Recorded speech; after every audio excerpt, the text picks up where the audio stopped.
Hello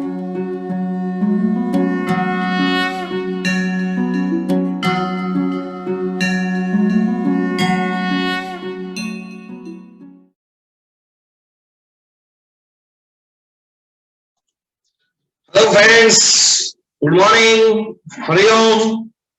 दोस्तों, previous lecture में આપણે લોકો અધિશોષણની એપ્લિકેશન ભણેલા, એપ્લિકેશન ઓફ એડઝોર્પ્શન, અધિશોષણના અનુપ્રયોગો ભણેલા. આજે આપણે ખૂબ જ ઇમ્પોર્ટન્ટ સવાલ ભણીએ છીએ.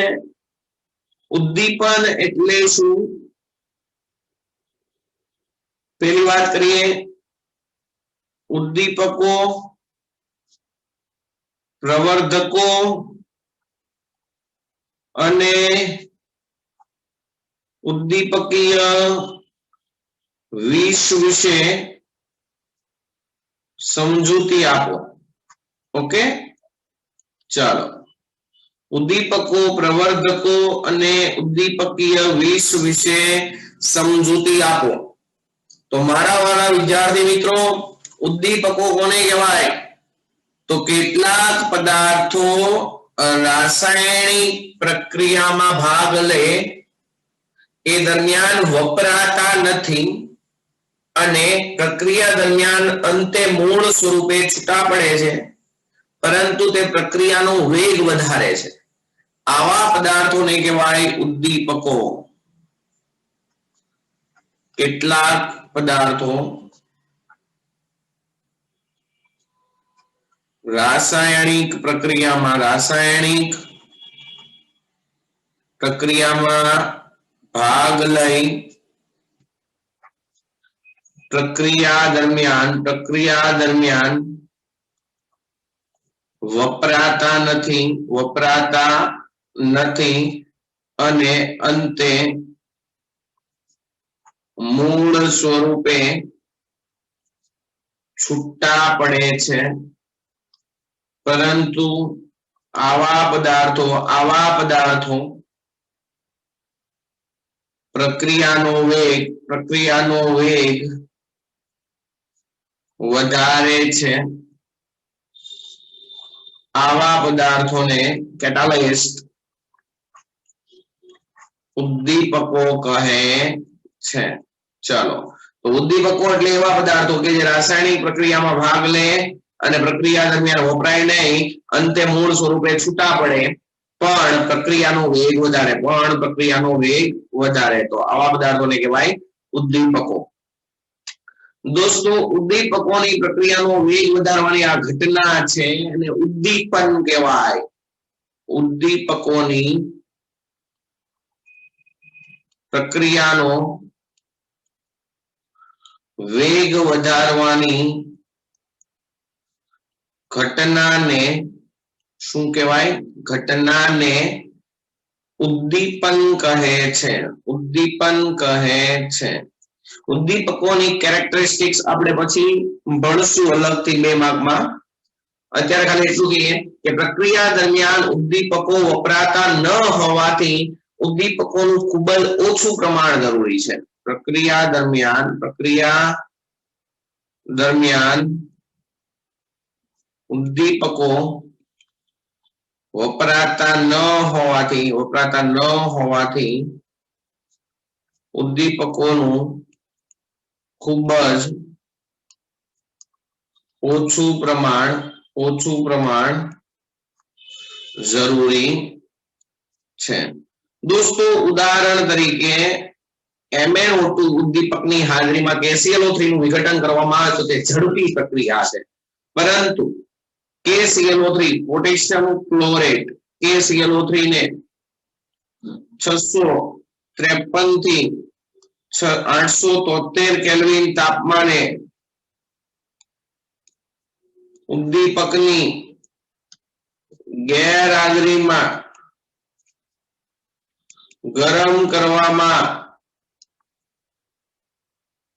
આવે તો પણ એટલે ઉદ્દીપકની ગેરહાજરીમાં પણ એટલું બધું તાપમાન આપ્યું તો પણ તેનું વિઘટન ખૂબ જ ધીમું થાય છે. તો પણ તેનું વિઘટન ખૂબ જ ધીમું થાય છે.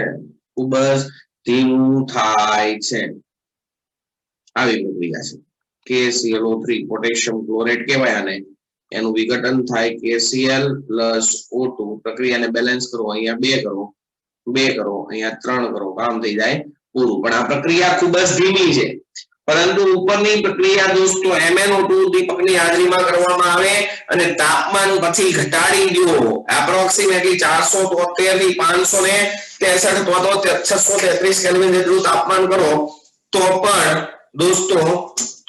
દોસ્તો ફોન કરું તો પણ દોસ્તો પ્રક્રિયા ઝડપથી થાય પરંતુ ઉપરની પ્રક્રિયા MnO2 ઉદ્દીપકની હાજરીમાં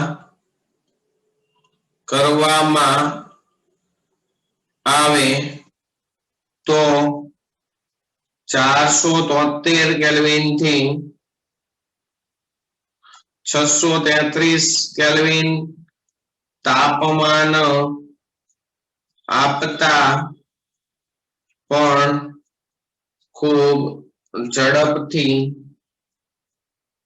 પ્રક્રિયા થાય છે એટલે ઉપરની પ્રક્રિયામાં MnO2 ઉદ્દીપક વાપરવી આપણે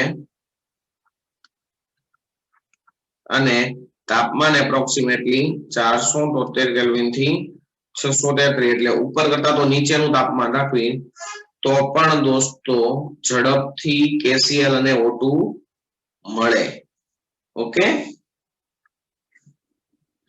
અત્યારે વાત ખાલી આપણે ઉદ્દીપકીય પ્રવર્ધક અને ઉદ્દીપકીય વિષની કરી છે એટલે વધારે ડીપમાં ન જતા ખાલી એટલી વાત કરું છું કે ઉદ્દીપક એટલે એવા પદાર્થ કે જે રાસાયણિક પ્રક્રિયામાં ભાગ લે પરંતુ વપરાય નહીં અંતે મૂળ સ્વરૂપે છૂટા પડે પણ પ્રક્રિયાનો વેગ વધારે હવે કેટલાક પદાર્થો એવા હોય કે જે ઉદ્દીપકની સક્રિયતામાં વધારો કરે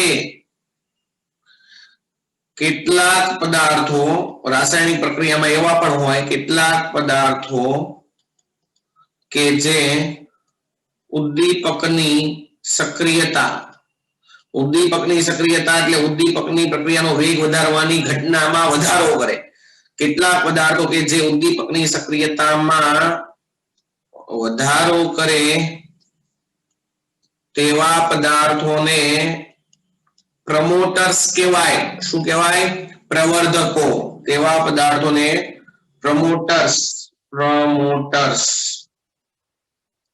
પ્રવર્ધકો કહે છે શું કહેવાય પ્રવર્ધક કહેવાય ઉદાહરણ તરીકે એમોનિયાની હેબર પદ્ધતિમાં એમોનિયાના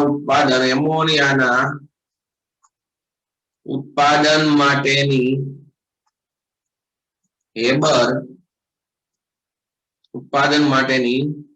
હેબર પદ્ધતિમાં એપી ઉદ્દીપક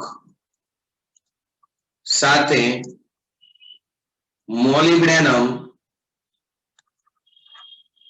અથવા દોસ્તો બીજા પણ વપરાય છે Al2O3 અને K2O નું મિશ્રણ પ્રવર્ધક તરીકે વપરાય છે તો અત્યારે Al2O3 અને K2O નું મિશ્રણ અથવા મોલિબ્ડેનમ આ શું છે પ્રવર્ધક છે પ્રમોટર્સ ઉદ્દીપકને સક્રિય કરે વધારે કે ભાઈ તું વેગ વધાર જલ્દી પ્રક્રિયા કર આવું કરે એવું કોણ કરે તો કે પ્રવર્ધકો પ્રક્રિયાનો વેગ વધારે કોણ ઉદ્દીપકો અને ઉદ્દીપકોને પાછા વધારે સક્રિય કોણ કરે તો કે પ્રવર્ધકો ઓકે ઇટ્સ અ પ્રમોટર્સ ચાલો નેક્સ્ટ કેટલાક પદાર્થો એવા હોય કે જે ઉદ્દીપકની પ્રક્રિયાનો વેગ વધારવાની ઘટના હોય એમાં ડબકું મારે ભાઈ નહીં વેગ નો વધારતો આવા પદાર્થોને કહેવાય ઉદ્દીપકીય વિષ કેટલાક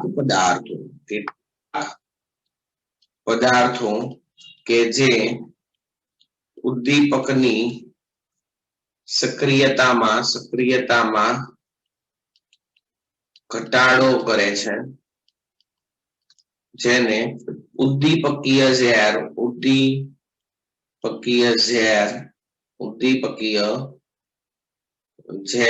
અથવા ઉદ્દીપકીય વિષ કહે છે. ઉદ્દીપકીય ઝેર કે ઉદ્દીપકીય વિષ કહે છે.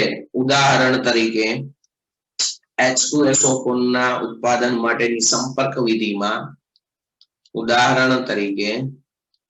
H2SO4 ના ઉત્પાદન માટેની સંપર્ક વિધિમાં ભણશું આપણે H2SO4 ના ઉત્પાદન માટે કઈ પદ્ધતિ ભણશું? સંપર્ક વિધિ. દોસ્તો H2SO4 ના ઉત્પાદન માટેની સંપર્ક વિધિ બરાબર છે. એકચ્યુઅલી H2SO4 નું ઉત્પાદન બે પદ્ધતિથી થાય, એક સંપર્ક વિધિ અને એક લેડ ચેમ્બર વિધિ. બંને વિધિ આપણે શોર્ટમાં ભણશું. સંપર્ક વિધિ તો બહુ ડીપમાં ભણશું આપણે પી વિભાગના તત્વોમાં. તો એમાં ઉદ્દીપક તરીકે વપરાય વેનેડિયમ પેન્ટોક્સાઇડ. H2SO4 ના ઉત્પાદન માટેની સંપર્ક વિધિમાં V2O5 ઉદ્દીપક તરીકે વર્તે છે, પરંતુ જો તેમાં કોપરની અશુદ્ધિ હોય તો તે ઉદ્દીપકીય વિષ તરીકે વર્તે છે. તો શોર્ટ એન્ડ સિમ્પલ દોસ્તો આપણે લોકોએ વાત કરી ઉદ્દીપક શું છે, ઉદ્દીપક પ્રમોટર શું છે અને ઉદ્દીપકીય ઝેર શું છે. ઉદ્દીપક એટલે એવા પદાર્થો ખૂબ ઓછી માત્રામાં રાસાયણિક પ્રક્રિયામાં વપરાય પણ પ્રક્રિયા દરમિયાન તે વપરાતા નથી, મીન્સ એનું પ્રમાણ ઘટતું નથી, એનું બંધારણ બદલતું નથી, લાસ્ટમાં મૂળ સ્વરૂપે છૂટા પડે છે પણ પ્રક્રિયાનો વેગ વધારે છે, તો આવા પદાર્થોને કહેવાય ઉદ્દીપકો. ઉદ્દીપકોની સક્રિયતામાં વધારો કરે એવા પદાર્થોને કહેવાય પ્રમોટર અને પ્રવર્તકો, અને ઉદ્દીપકોની સક્રિયતામાં ઘટાડો કરે એવા પદાર્થોને કહેવાય ઉદ્દીપકીય ઝેર અથવા ઉદ્દીપકીય વિષ. એની પ્રોબ્લેમ? ચાલો હવે નેક્સ્ટ મોસ્ટ ઇમ્પોર્ટન્ટ પ્રક્રિયા સવાલ હું તમને ભણાવું છું. મોસ્ટ ઇમ્પોર્ટન્ટ ઉદ્દીપન પ્રક્રિયાના પ્રકાર જણાવો.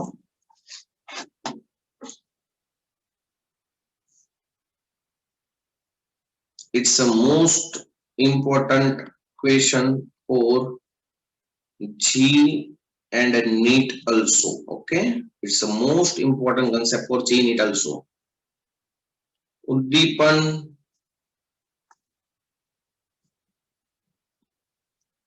ઉદ્દીપન પ્રક્રિયાના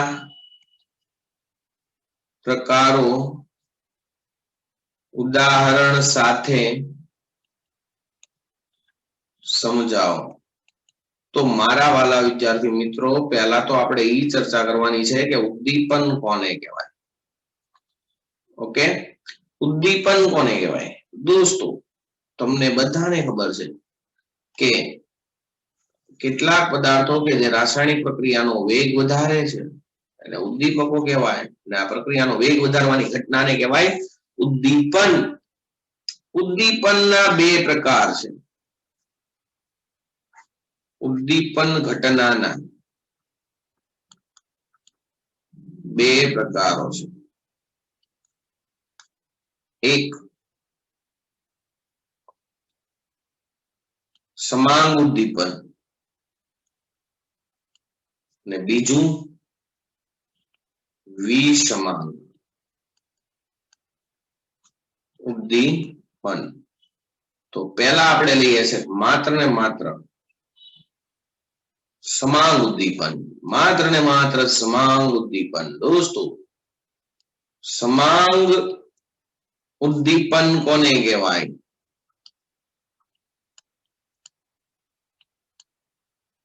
તો જે ઉદ્દીપન પ્રક્રિયામાં ભાગ લેતા પ્રક્રિયકો અને ઉદ્દીપકોની કલા એક સરખી હોય.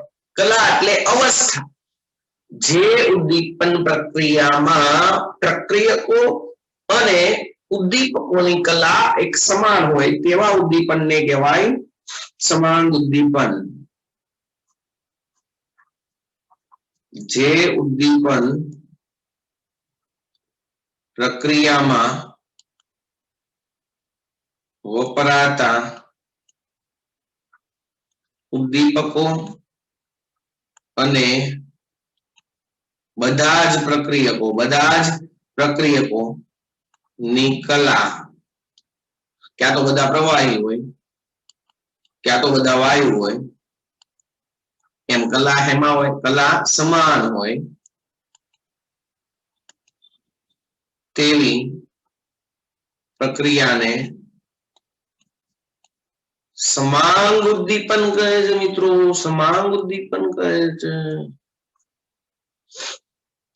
જે ઉદ્દીપન પ્રક્રિયામાં વપરાતા ઉદ્દીપકો અને બધા જ પ્રક્રિયકોની કલા ક્યાં તો પ્રવાહી હોય, ક્યાં તો વાયુ હોય, એટલે કે સમાન હોય તેવી પ્રક્રિયાને સમાંગ ઉદ્દીપન કહેવાય છે. સમાંગ ઉદ્દીપન મધ્યવર્તી સંયોજનના નિર્માણની ક્રિયાવિધિને અનુસરે. સમાંગ ઉદ્દીપન, જો કે બે માં એમ જ હોય. સમાંગ ઉદ્દીપન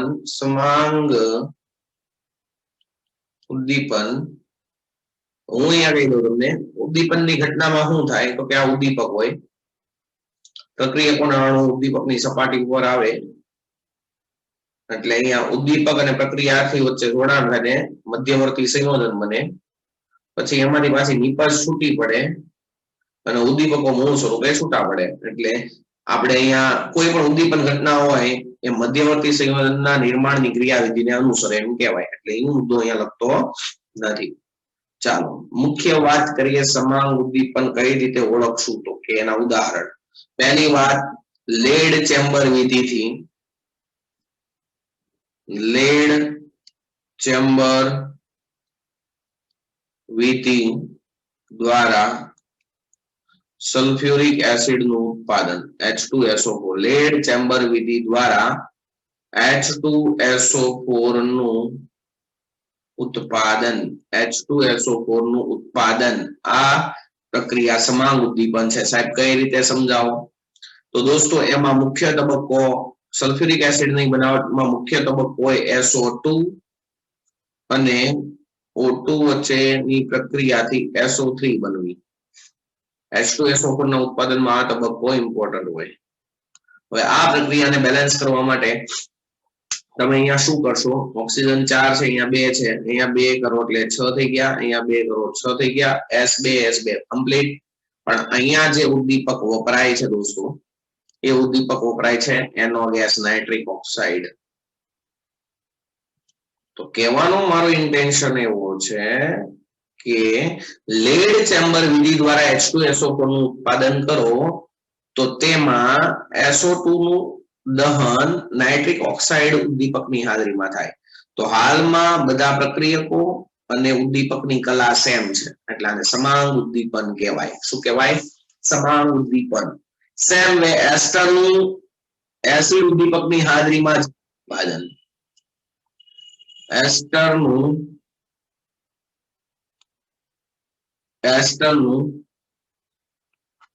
એસિડની હાજરીમાં જળ વિભાજન.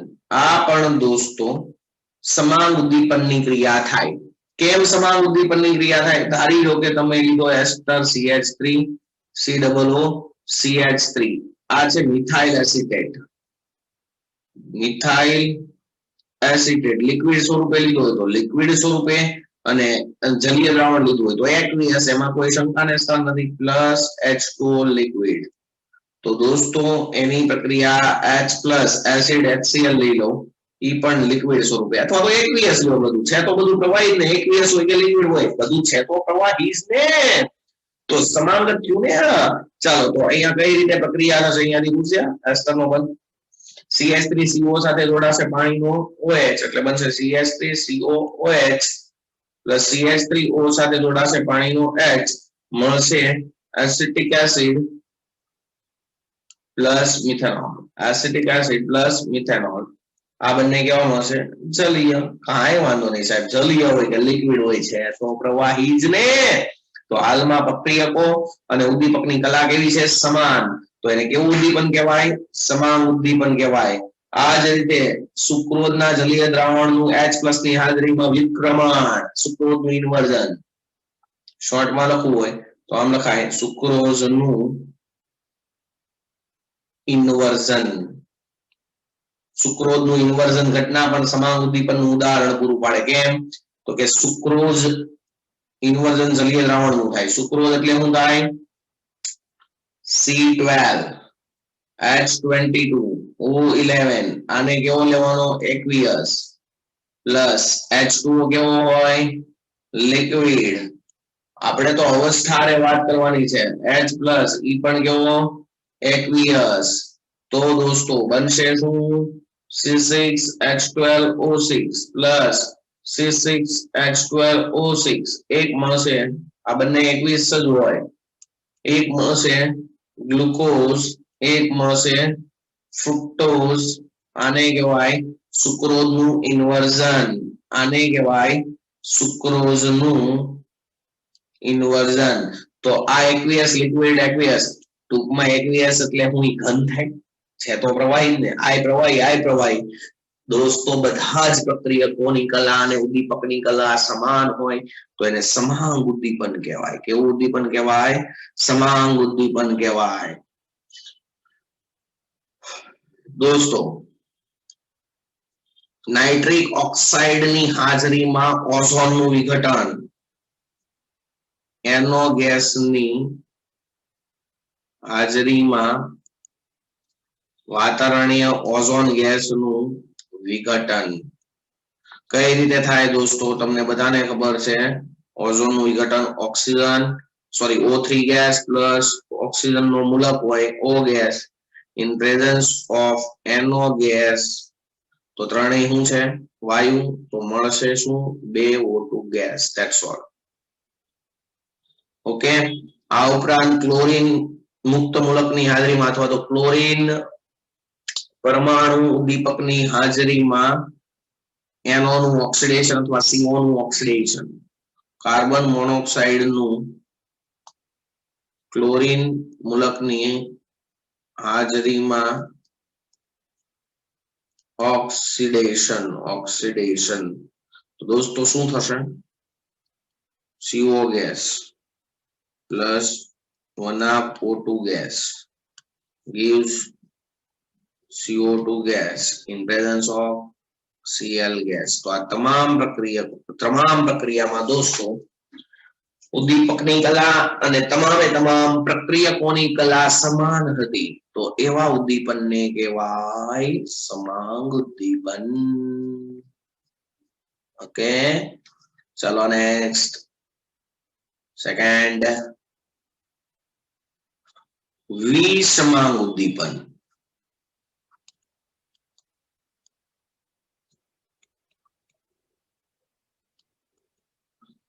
Simply best. વિસમાંગ ઉદ્દીપન એટલે શું થાય કે જે ઉદ્દીપન પ્રક્રિયામાં ઉદ્દીપકની કલા અને બધા જ પ્રક્રિયકોની કલા એક સમાન ન હોય, એકાદો પણ અલગ હોય, તો એવી ઉદ્દીપન પ્રક્રિયાને વિષમાંગ ઉદ્દીપન પ્રક્રિયા કહેવાય.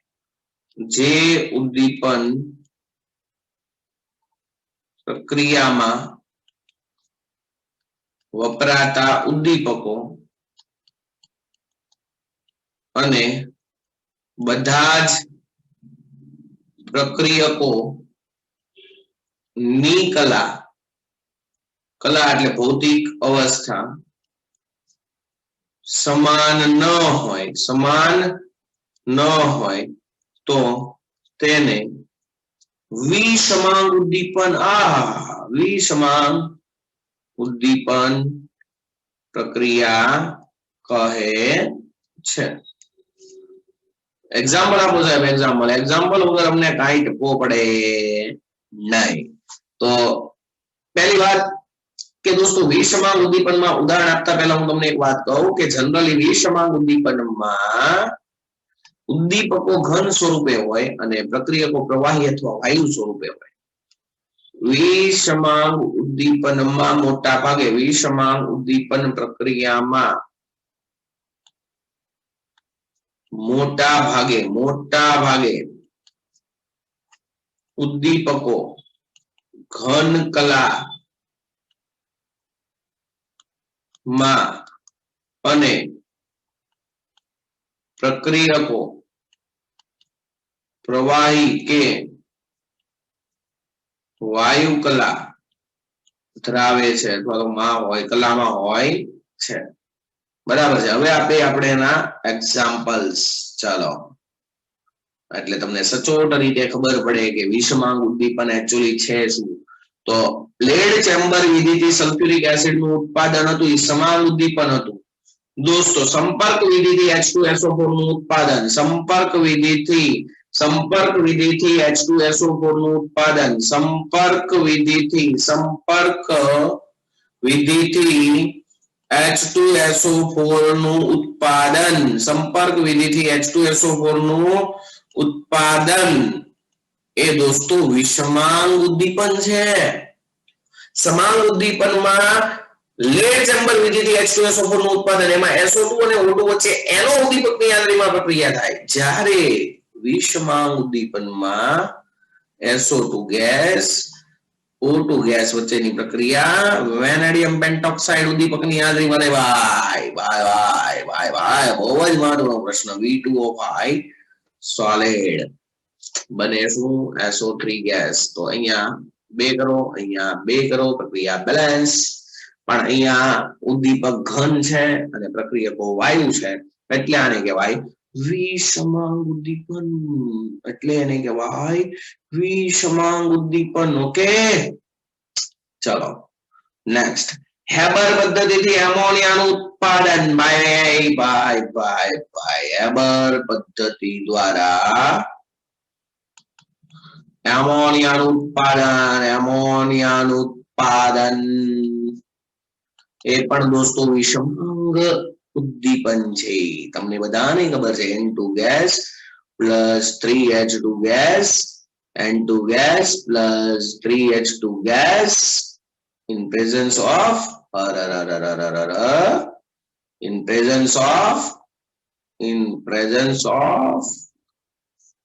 iron powder લોખંડનો ભૂકો તો ભૂકો હોય તો સોલિડ જ ને જ્યારે બે પ્રક્રિયકો કેવા હતા ગેસ તો આ ઉદ્દીપન પ્રક્રિયાને કહેવાય વિષમાંગ ઉદ્દીપન કેવું ત્યારબાદ દોસ્તો ઓસ્વાલ્ડની પદ્ધતિ દ્વારા નાઇટ્રિક એસિડ નું ઉત્પાદન ઓસ્વાલ્ડ આ પણ ભણશું આપણે પી વિભાગના તત્વોમાં ઓસ્વાલ્ડની પદ્ધતિ દ્વારા નાઇટ્રિક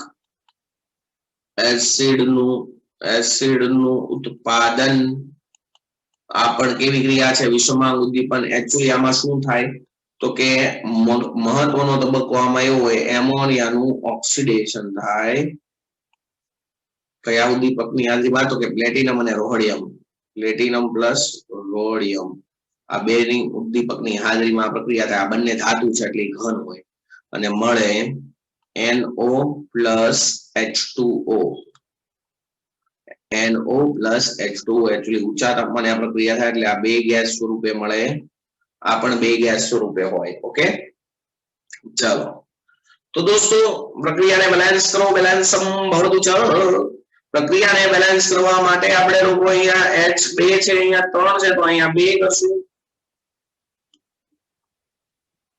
અહીંયા 3 કરશું નાઇટ્રોજન અહીંયા 2 છે અહીંયા 2 કરો ઓક્સિજન 2 ને 3 5 અહીંયા 2 છે તો અહીંયા કરશું 5/2 આખી પ્રક્રિયાને 2 વડે ગુણી જો તો આવી પ્રક્રિયા થાય 4NH3 gas plus 5O2 gas આ SO2 લાગે ને ચાલો SO2 નથી લગાડવાનો આપણે અહીંયા કરી દો 5O2 gas in presence of platinum 90% platinum ને 10% રોડિયમ હોય બરાબર છે એટલે કેટલીક વખત અહીંયા પ્લેટિનમ છે ઈ જ આપ્યું હોય ગભરાવાનું નહીં કારણ કે 90% હોય 4NO gas plus 6H2O liquid અથવા ગેસ જે હોય તે આપણે તો પ્રક્રિયકની કલા અને ઉદ્દીપકની કલા અલગ અલગ છે ધેટ્સ ઓલ અહીંયા કલા દર્શાવો છો ને બધામાં ઉદ્દીપકમાં કારણ કે કલાના આધારે તો આપણે પ્રકાર બનીએ છે બીજું તો કોઈ આમાં છે નહીં આ જ રીતે દોસ્તો વનસ્પતિ તેલનું હાઇડ્રોજનેશન કરો તો વનસ્પતિ ઘી મળે. આ દરમિયાન રેની નિકલ મળે. વનસ્પતિ તેલનું હાઇડ્રોજનેશન દ્વારા વનસ્પતિ તેલનું રેની નિકલ ઉદ્દીપકની હાજરીમાં હાઇડ્રોજનેશન તો દોસ્તો વનસ્પતિ તેલ તેલ કેવું હોય? લિક્વિડ હોય. એનું હાઇડ્રોજનેશન કરો એટલે હાઇડ્રોજન ગેસ હોય. કોની હાજરીમાં? તો કે રેની નિકલ સોલિડ હોય. તો પ્રક્રિયકની કલા અને ઉદ્દીપકની કલા અલગ અલગ થઈ. તો આ પ્રકારની પ્રક્રિયાને અથવા ઉદ્દીપનને કહેવાય વિષમાંગ ઉદ્દીપન. સોનાની સપાટી પર HI નું વિઘટન. દોસ્તો બેસ્ટ એક્ઝામ્પલ સોનાની સપાટી પર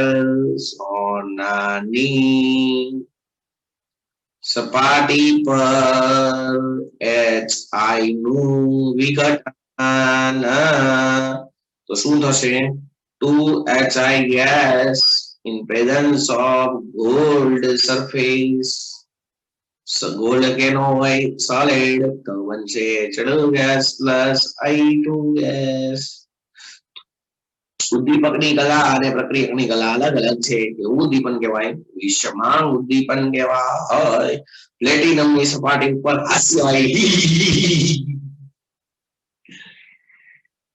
હાસ્ય વાયુ એટલે N2O થાય.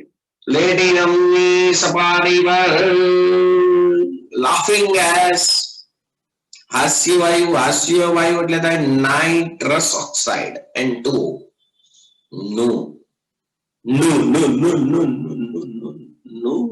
વિઘટન. તો દોસ્તો N2O હાસ્ય વાયુ જ ગેસ છે. પ્લેટિનમની સપાટી પર પ્લેટિનમ સોલિડ છે. વિઘટન કરવાનું છે તો એક બનશે N2 O2, એક બનશે N2, બીજો બનશે O2. O2 માં O2 છે, અહીંયા 2 કરો. N4 છે, અહીંયા 2 કરો. પ્રક્રિયા બેલેન્સ સંભવત ચ. તો લેક્ચરમાં દોસ્તો આપણે ભણ્યા ઉદ્દીપકો, ઉદ્દીપક પ્રવર્ધકો, ઉદ્દીપક વિષ, સમાન ઉદ્દીપન અને વિષમાંગ ઉદ્દીપન. બહુ જ સિમ્પલ પ્રશ્ન છે અને બોર્ડ માટે ખૂબ જ ઇમ્પોર્ટન્ટ પણ છે. તો આશા રાખું છું તમે આ લેક્ચરને કમ્પ્લીટ તૈયારી કરશો અને જે કંઈ પણ હોમવર્ક કરો એ દોસ્તો મોઢે લખજો. મોઢે લખશો તો ખબર પડશે તમને કેટલું યાદ રહે છે, કેટલું આવડે છે. ઓકે, હરિઓમ.